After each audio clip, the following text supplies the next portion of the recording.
Hello, welcome back, wonderful people. We took the summer off. This is Learning with Lear. I'm Ryan Burden, a founder and director. As always, you can find out more about me and Lear by checking out the website. That link is in the description. As you can see, we have two wonderful guests with us today, Shelly Tochluk and Christine Saxman, authors of Being White Today. If you've been in space with me or heard me talk at all, you have heard me talk about these two and this book and just how amazing it is. If you haven't got it yet, please go get it. It is all about racial identity development for us white folks and how we move through the statuses, but also does a really fantastic job of giving real life examples of what those statuses look like, feel like, how we move through them, and experience racial interactions through the different statuses. And it's super important right now in this moment, and we're going to talk all about that.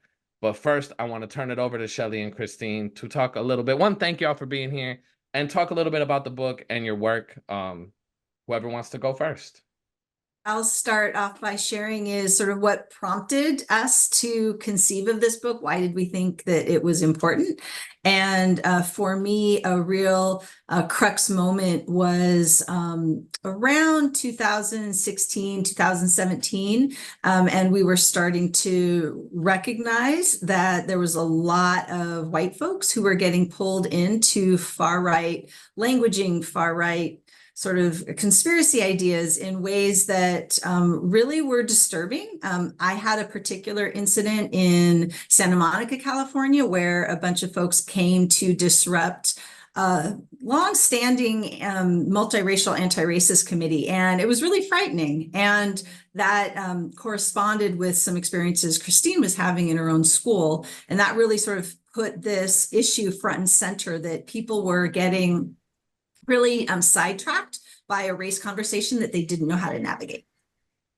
Yeah, and I would add to that. So I was in the classroom at the time, and seeing young white men really feeling disconnected from being white and drawn to what was then called the alt-right, what they were offering, that was much more attractive. And so that to me felt very much a rallying cry of we need to do better on the anti-racist side of what we're offering about what it means to be white, because it's more attractive right now. And I didn't want to cede that, and Shelly didn't want to cede that. We felt like we could do a better job of offering what it meant to be white, that it doesn't have to be being guilty, it doesn't have to be being shameful, doesn't have to be a negative thing, that we could be positive, and that there are positive models out there, and we need to do a better job of offering them. I think that point is one. So for people watching this, Christine, Shelly, and I go back. We have our personal relationship goes back several years. So we've had some iterations of these conversations quite often. And one of the things that we talked about is how rare that conversation is about trying to reach out and do a better job of talking to white people, but also how that is not always a welcomed stance in the anti-racist community, right? It feels like there's oftentimes accusations of centering whiteness or coddling white folks. And I would love to hear you both speak to any experiences you've had with that, especially since the book's come out, but how you've responded to those, if you've had those experiences, or even theoretically how you respond to that idea that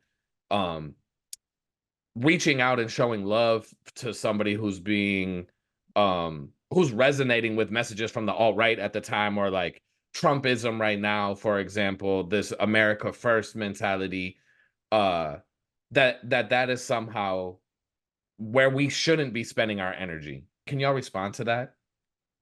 So what I'll say is, when we think about calls to meet people where they're at, and this is why I love Dr. Janet Helms, so we got to give her a shout out and talk about psychological models. We have to understand what's psychologically happening for people. And folks, white folks who are being drawn into white nationalism, don't just start out day one being like, yep, I want to be a white nationalist. They get drawn along a path. And so we have to understand psychologically what's happening. And that's what Dr. Helms offers. And that's what Shelly and I offer in the book, is a way to understand that process. And so that we can get them before they get to that point. And so for folks who say that it's coddling or it's centering whiteness, coddling, I don't think is the right word. I think we're being pragmatic and we're understanding psychologically what's happening. And yes, we're being compassionate and we're being empathetic. I don't think that's coddling. Now, is it centering whiteness? Yeah, in some ways it is, because we're centering white people. But one of the things that we offer in the book is there's a difference between centering white people and the process that's going on for them and centering whiteness. Now, is whiteness what's affecting white people? Yes. But we make a distinction between those two things, which is a complicated process. It's also a psychological process. And so we're offering nuance, and it's like not pithy, it's not easy. And so we're asking folks to slow down and really engage with one another, engage in that. Shelly, I don't know if there's things you'd like to add to that. I just want to add, one of the major themes within the book is how useful, helpful, and imperative having a both and attitude is. And that really picks up on that idea of subtlety and nuance and so yeah, in the distinction between centering white people or whiteness, either way, there is a difference between doing that and the absolute need to self-reflect.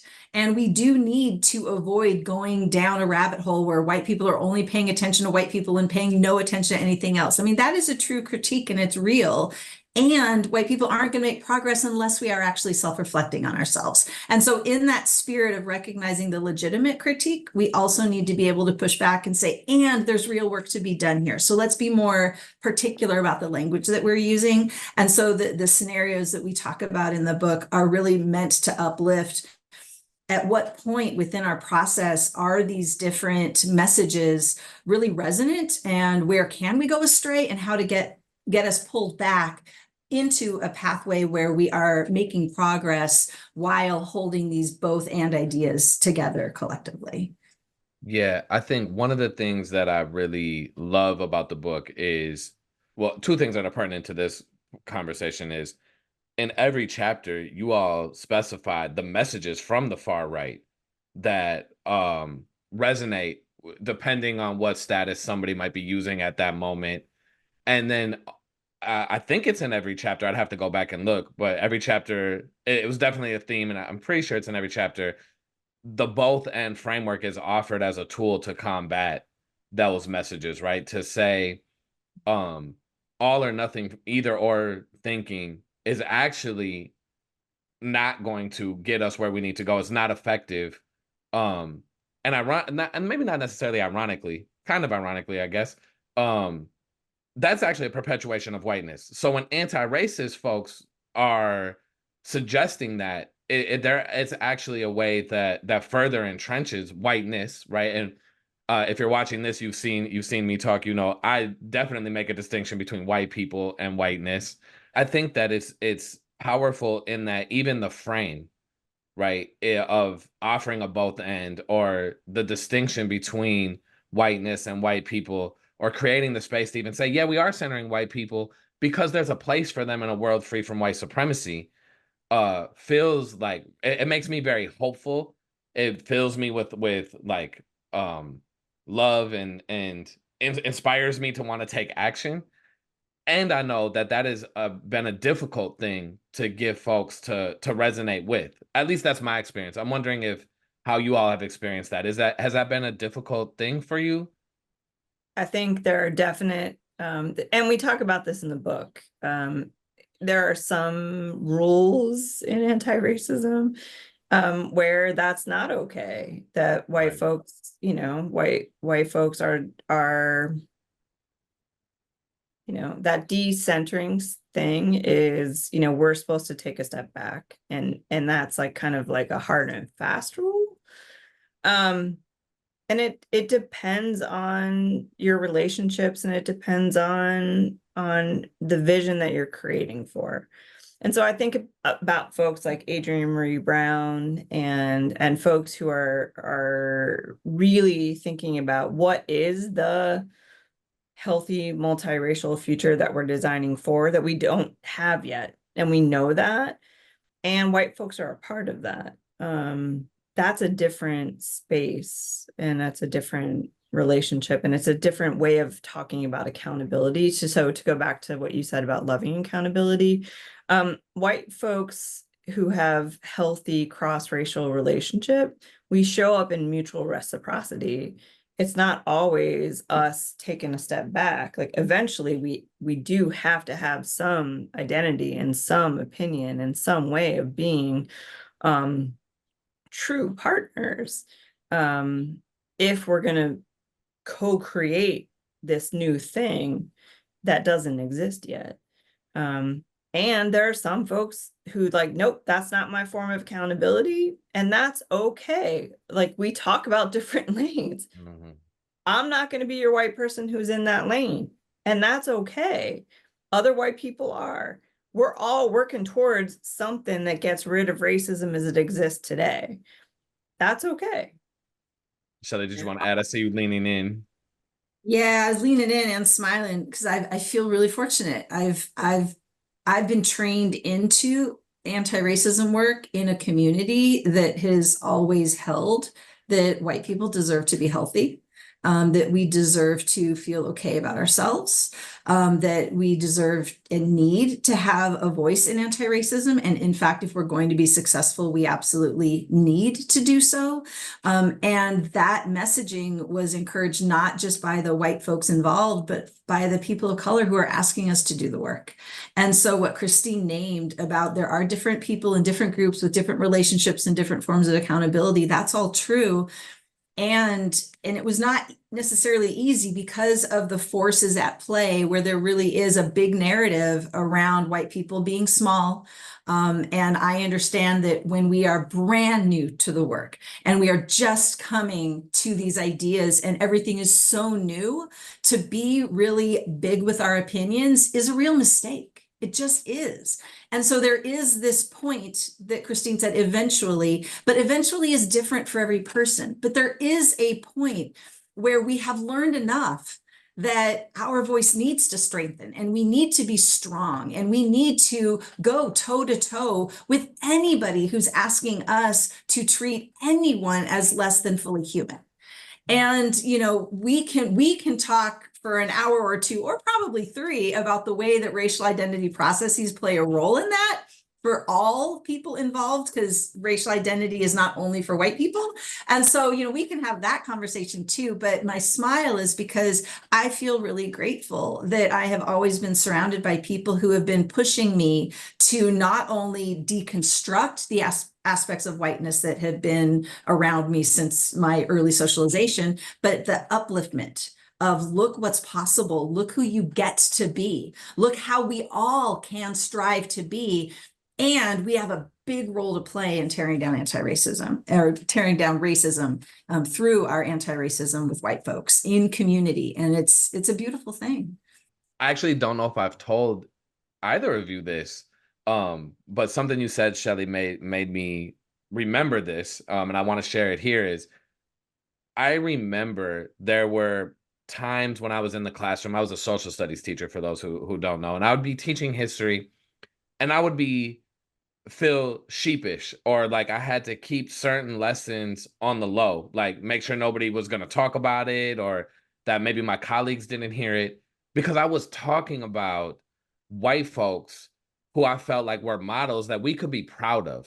Folks like Ann Braden, folks, you know, like John Brown, and having real conversations about that. Folks who, you know, the white folks whose names we don't always know, who were on the freedom rides, you know, things like that. And y'all's work were some of the first works that I was like, oh, it's okay to talk about white anti-racist heroes. And I'm wondering if you can talk a little bit about, because I see that there's, to me, it feels like there's a very clear connection and overlap between the way that we are oftentimes trained to talk about anti-racism as in, and that has nothing to do with the health or well-being or healing of white people, and the way we don't talk about that means we don't give models for what white people look like in their full humanity, right?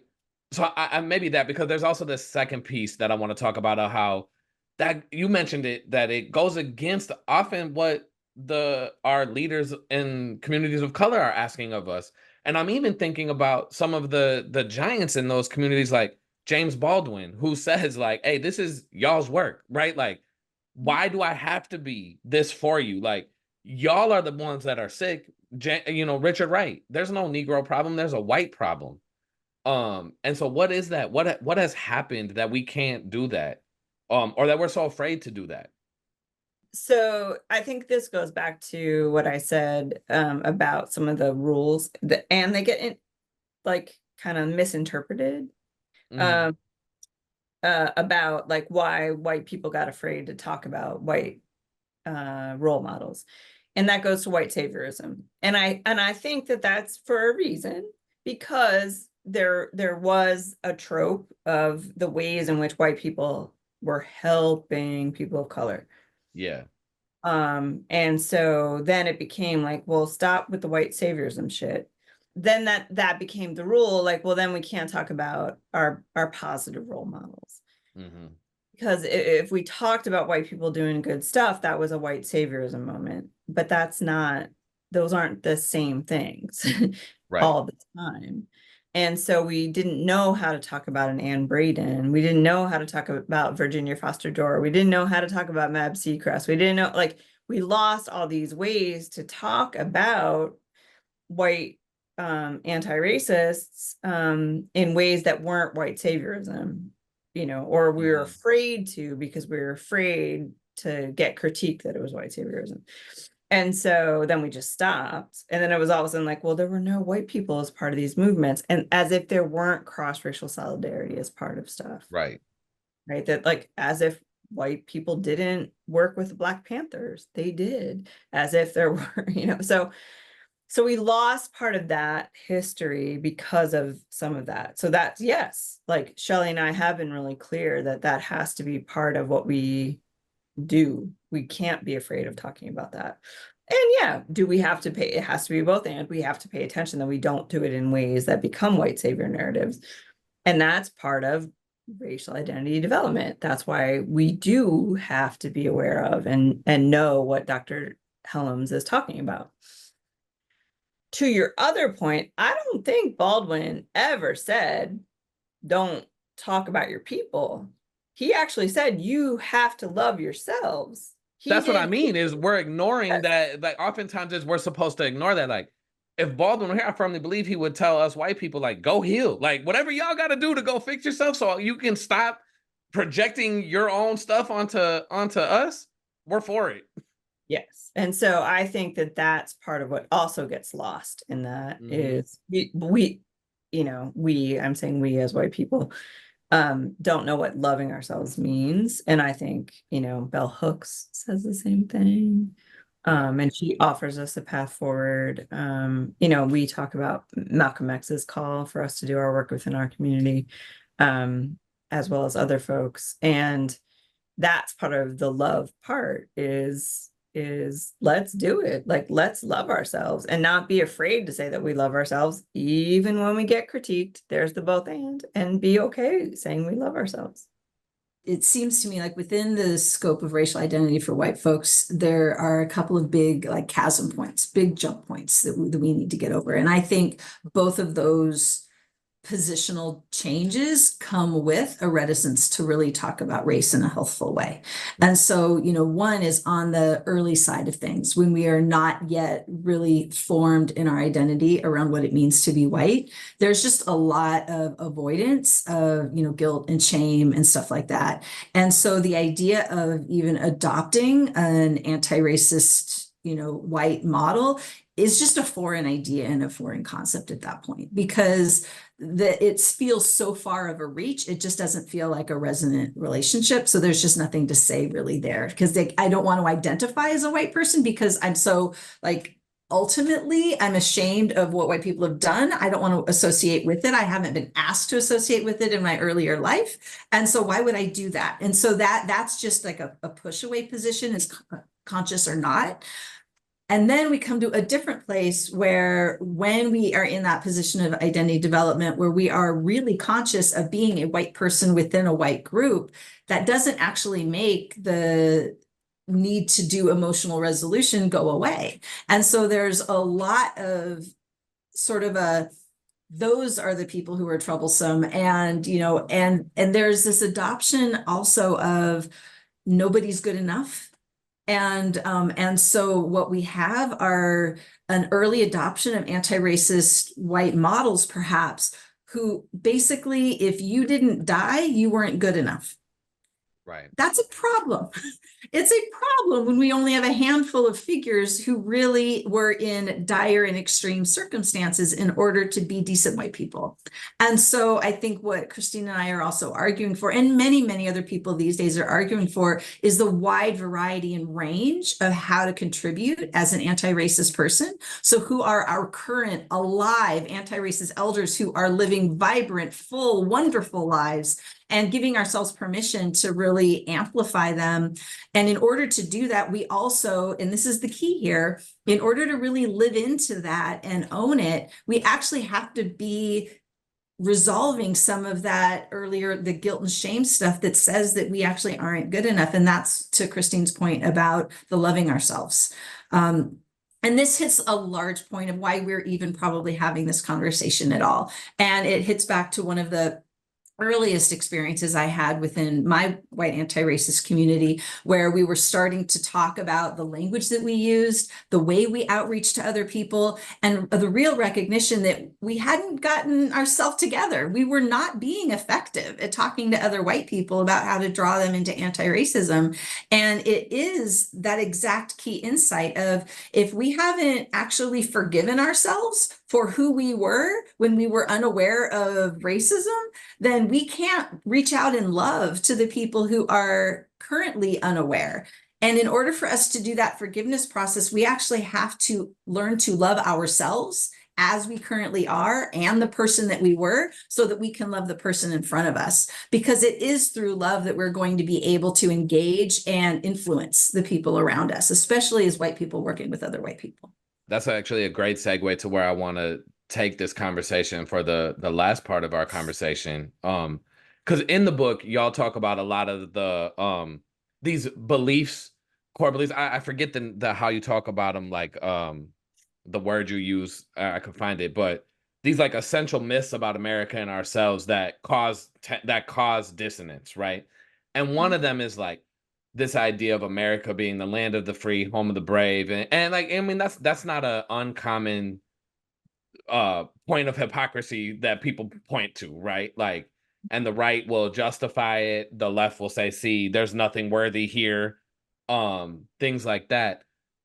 But I think, and your point, Shelly, about love is sometimes what moves people isn't even necessarily about themselves. I mean, I think deeply it is, maybe unconsciously only, but consciously, anti-racism requires such a reflection of things that they have been told to love, like America, like certain values around equality, which seem to be good value, right? Like good things. Like, who doesn't want everybody to be equal, right? And who doesn't want to believe, if you've been told, hey, yeah, America was messed up and then we fixed it. Look at all these things where progress was made, right? Like, nowhere near enough.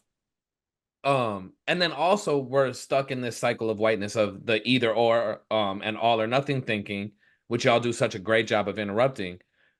When you look at like, hey, the 50% or more of white men haven't voted for a Democrat since Democrats were conservative, right? And like, there's this, to point out anti-racist heroes, it's not to say there's not a huge critical mass of white folks that have fully bought in and are perpetuating whiteness, and are benefiting from it and are fully brought in. Like, we have a lot of work to do, right? But that doesn't mean that there's not a critical mass of folks that we can look to either, right? And so these things I think are going to play out currently as we look at what's happening in our world right now in July 2024, where we have and one, I don't want to go any further without acknowledging, like, Sonia Massey should still be alive.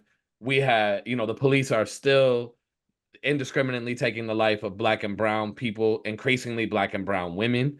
Um, and our national attention is just not there the way it was during the summer of racial reckoning, right? Like, things are just different.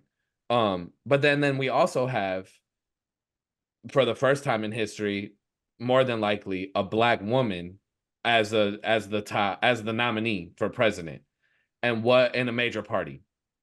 I don't want to erase Cynthia McKinney's run in 2008, but in one of the two major parties.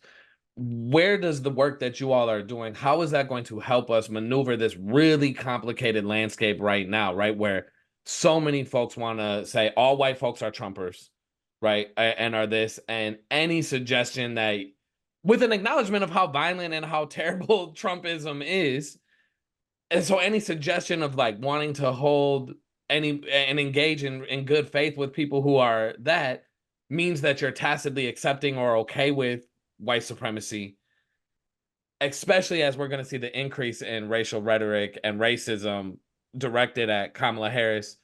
And there are so many reasons to critique any Democratic candidate. I want to be clear, none of them have to do with the gender or race of that candidate. And so what does it do? I'm asking a lot. Let me pause and just let y'all talk about that, and then we'll go from there. Knowing the uprising with George Floyd's murder, and so many white folks got involved, and truthfully, not much has changed.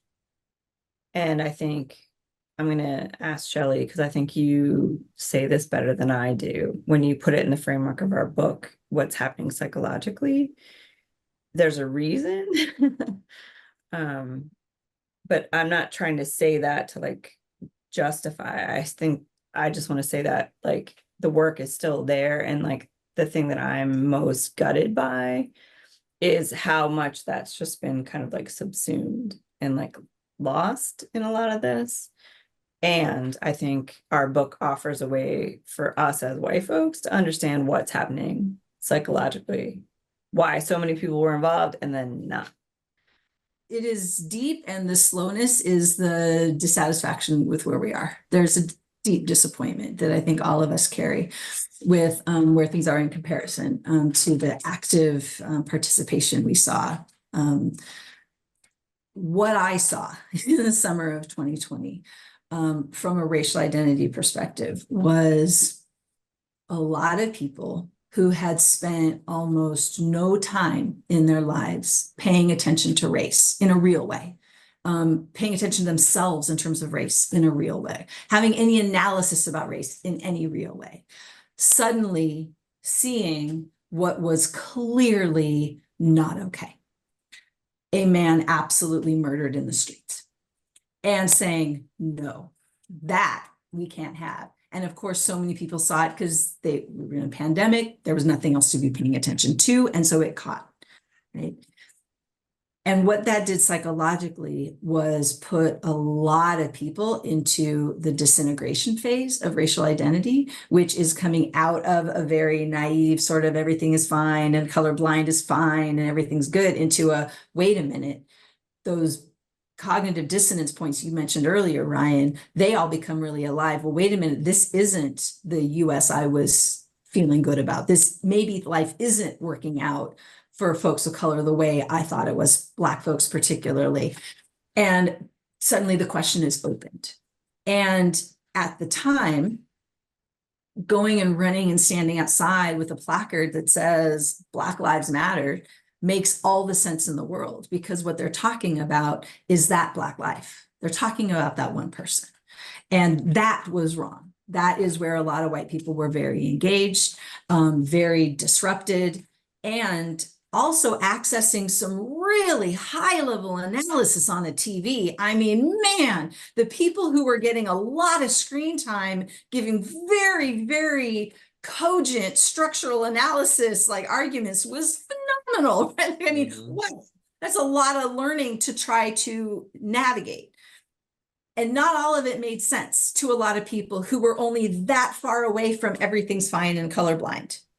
And so to try to integrate all that depth of analysis of structural racism while having one curiosity, concern, cognitive dissonance, and then hearing what the platform of BLM actually is from a political standpoint, all of that allowed people who were in the disintegration phase, which is bifurcated. There's two different ways to go on it, and it's very tentative.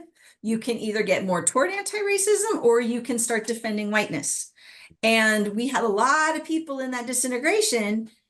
And the thing psychologically about disintegration is it cannot stand for long because something has to settle. And so what happens is a lot of people start accessing both the real intense information about structural racism and a heck of a lot of pushback that gave a very commonly understood, the status quo way of making sense of all of it that was retreating into whiteness. And so what we have is a lot of people in that opening who ended up retreating into whiteness. Yeah, we captured a lot toward anti-racism, but a lot of people, and this is the most heart-wrenching part of it, is that from a racial identity perspective, being in the earliest status of colorblindness is actually, while settled it's unformed, right? But it's hard, but it's unformed. But that in and of itself is actually more malleable and easier to shift through learning than having gone through a disrupted process and then making a choice. Right. And so we have a lot of people who, through their disruption, ended up making a choice into retreating into whiteness. And I really appreciate not only Janet Helm's work, but also Carol Anderson's work with White Rage. And if people have not read White Rage, do so now, because that book also puts within a set of chapters the periods where we have had Black advancement and white pushback. And it is just clear we are decidedly in a massive pushback moment. And we're pushing back, still getting pushback, not only from the first Black presidency, but also from BLM. And so the Harris campaign is still within that era of pushback. So we are all within this era of massive white backlash and attempted Black advancement, which of course it is feeling like there's been no progress at this point. And there are still, and we cannot say this enough, even with all of that negativity, there are still way more white people with a critical analysis and an investment in moving forward than there were before. We need to remotivate and help people, and this is where the book comes in, help people understand the very difficult minefield that exists through racial identity process through those next stages. But it's possible. We can get there. We just need to help people understand the terrain so that we stop pushing people out of the movement. Because that's what we do. We push people out of the movement in a really unfortunate way. And I return to this often. You both heard me say this. I say this on this channel often, and I don't mean it in any sort of like boiled down or like flattened way, but I just continue to return to the need for relationship, right? Because I firmly believe when people are like, well, how are y'all accountable? How are you accountable to these things that you want, these policies, these groups? I always come to, you have to have relationship. Right. And so many of those, like, I think you're spot on, Shelly, when you're like, so many people were in disintegration and trying to do good, but they had no real relationships with people from communities of color. I live in Atlanta currently, but I'm from Minneapolis. I was in Minneapolis after Floyd and during the uprisings, saw it firsthand, right? We saw it on a macro level where Minneapolis and Portland were kind of the two places that were getting it cracking the most. And they're overwhelmingly white liberal cities, right? And so the relationship piece is where accountability comes in, because you hold yourself accountable because you're in relationship with other people, right? Or you love yourself enough, you don't want to be out of your own integrity. Or if I'd say something to either of you and you're like, hey, I think I cut Christine off actually on one of these times, and she texted me and said, I didn't like when you cut me off. We're friends, so I'm gonna say, oh, my bad, I didn't mean to. How do I make it right? Or I'm gonna be more aware of that in the future. And so this lack of relationship, I think, is what's keeping people from moving through the statuses into more of that immersion, and God willing autonomy, at least at times, more increasingly autonomy. And I want to stay here before I continue, is that I know we're using terms. We haven't talked about really the actual statuses much on here, because that's on purpose. Please do go get the book. The statuses of racial identity are super, super important to know. And they'll help understand this a little bit more, but they'll help you as you maneuver this world, as we're going to be talking about race way more. And I'm so afraid that lack of relationships is going to do exactly what you just said. It's going to embolden people who may be still in some sort of still kind of toying with it. Maybe I want to get into anti-racism, but it's going to embolden the folks who chose whiteness and disintegration, right? Who said, hey, yeah, of course I thought everybody was the same. Colorblindness was okay. And I wanted everybody to be treated equal. And now I've gone through a process where I've actually rationalized why people aren't. Yes, they are, but there actually is something about George Floyd that in his past that he did that could justify that. That Sonia Massey did have boiling water. Those people are going to rationalize those things because there's no real relationship with anybody in an anti-racism community. Well, and Ryan, I just want to make sure for your audience that it's relationship with folks of color and with white folks who can help you with it. Both and. That's what I mean, is it's not, and all the more reason why we need to have an anti-racist community, because it can't be on people of color, particularly Black people, in a moment like now, who are once again being shown the realities and violence of white supremacy. It can't be Black women who are trying to hold white men accountable for their racism. It has to be me, right? We have to have a community that says, hey, I know you're struggling right now, understands the stages, the statuses that you're in, and can meet you in that place to actually move you towards healing. And we just don't have that right now, and I'm terrified at what that means for going forward, right? For the 2024 election, but also just for us as humanity going forward. Let me say one thing about the election, because I think this is where the book is a real gift. And I'm going to name what I think largely has come from Christine, that is a deep gift within this book. And it is that I think so many of us want to make a big impact, right? If it's worth doing, it's worth making a big impact and changing a lot of people's minds, in one fell swoop. And that's a beautiful idea. And so many people are locked into their positions these days. Things have become so polarized, and most people have hardened into some kind of position in some kind of place, whether it's on the far left or the far right. Really, people are really dug in these days more than ever before. And I think we are in a position collectively where we need to be able to communicate in a way that actually touches people, and actually being an influence, being an influence in somebody's thinking is going to take something other than how to fight most, how to debate. Those are not actually the ways to either pull somebody from a conspiracy theory or from disinformation or from just a hardened idealistic position that may not be as broad as one might wish that they were for the larger view.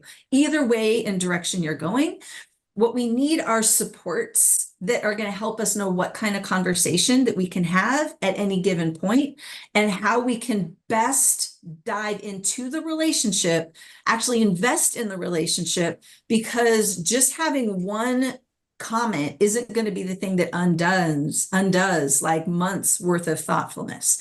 And so this is where the book is structured. So yes, it's talking about different messages that are really common, that really hit from the far right or really push people away from anti-racism. All of that is true. But within that is also a really strategic how to have a conversation strategy support system of modeling. And this, Christine's facilitation is so beautiful. And so I think any person who would like to be able to have deeper, richer, more useful conversations with the people that they are able to influence in their circles between now and the election would really benefit from learning those different strategies. Because in truth, all the research is very, very clear that we need to lean on those relationships. We need to actually understand, how did somebody come to understand and believe what they do? Why? What is it serving them emotionally to hold those opinions? If we are going to be able to offer something that counters, offers a different perspective, allows them to pivot without losing their sense of self in the process.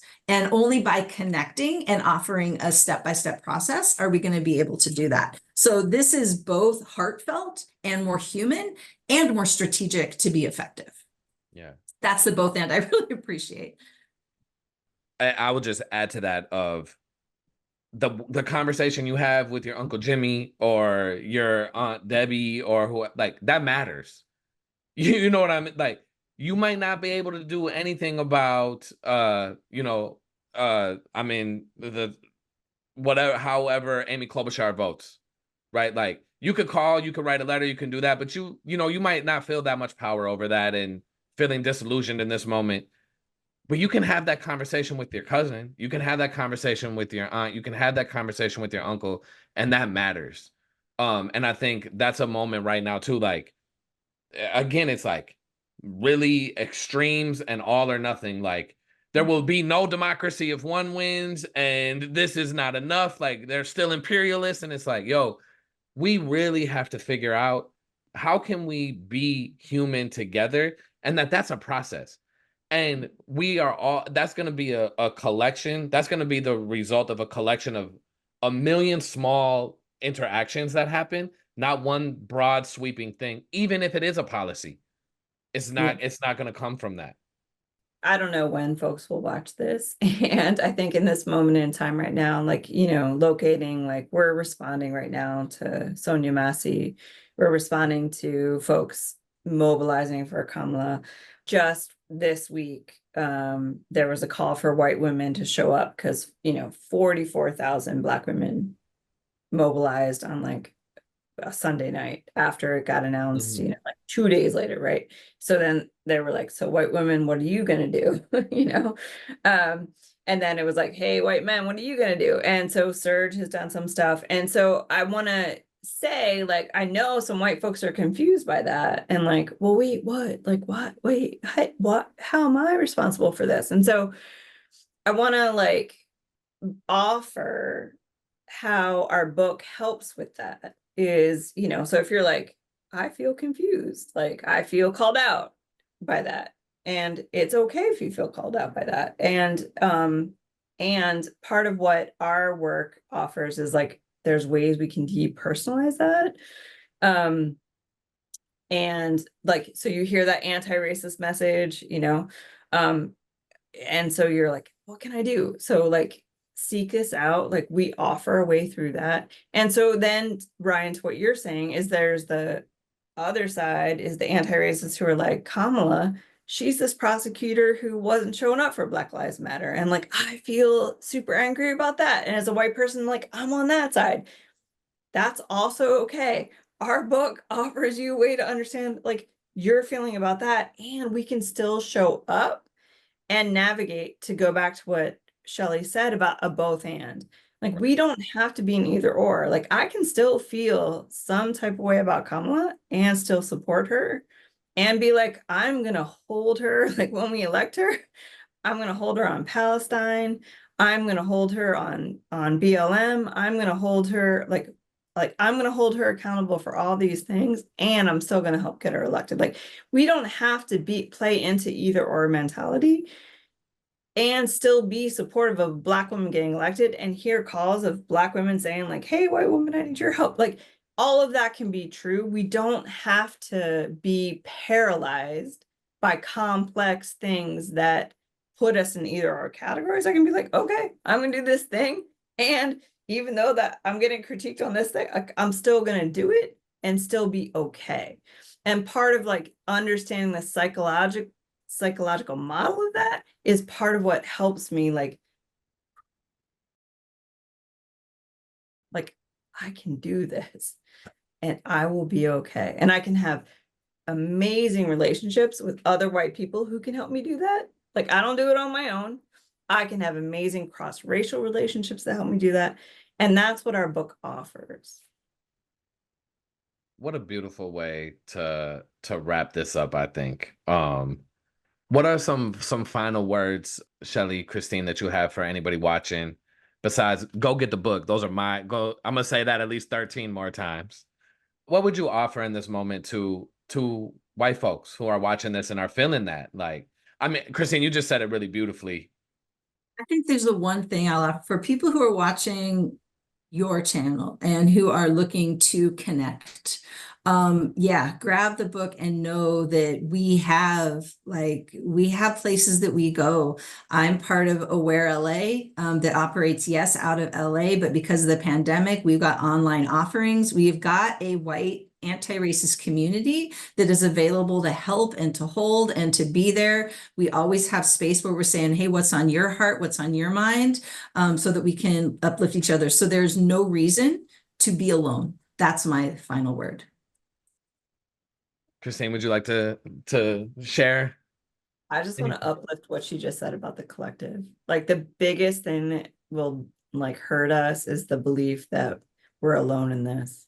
So find your community wherever that is. If it's Surge, if it's Aware LA, if it's whoever it is, just find your collective. We're not alone.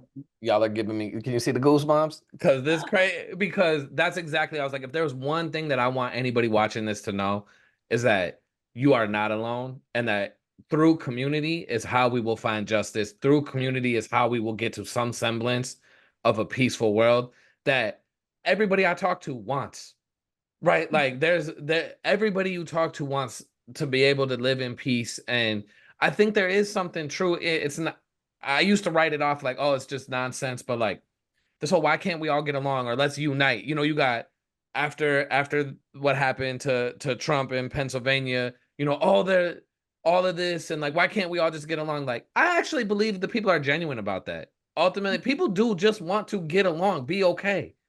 And the reality is, through works like y'all's and anti-racism work, we can all get along. For real, it doesn't require the exclusion of anybody, which is why we need to invite everybody in here on the left and in our anti-racist circles to say, hey, you're confused? Cool. Hey, you're angry? Cool. Hey, you're sad? Cool. Hey, you're energized and want to get active? Cool. All of that is welcome here. You have questions? Great. We're going to talk about it. We may or may not have answers.